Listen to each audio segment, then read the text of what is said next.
Hi guys, Tom here from Learn PDR Online, and just a real quick short video this week.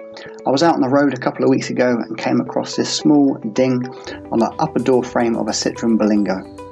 I was all set to glue pull it, but it's always worth having a good look around for access points, and once I found just a perfect little spot, I thought I'd make a quick video just to show you in case it helps you when you're out on the road.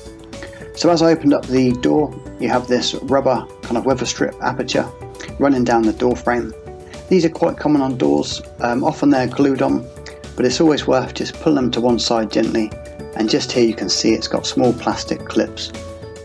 So with a little trim clip tool you can carefully remove these clips, and it will usually leave you a perfect little hole. And thankfully there's one just in the right place for this dent.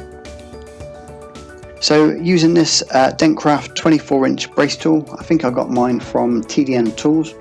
They're just perfect for getting in these little holes. And this particular one has a couple of different angles on it, so it's great to kind of give you some different options. So I could only get to the bottom of the dent, but by turning that round, it just opened up my options, and I could get exactly where I needed to be able to fully remove this damage. So hopefully that helps you and just gives you kind of an idea when you're out on the road, just a few things to look for access. And for more detailed tutorials on exactly how we repair damage like this with paintless dent removal tools and techniques, come and have a chat with me. Come and visit our site. It's learnpdronline.com, and I'll see you in the next video. Thanks for watching.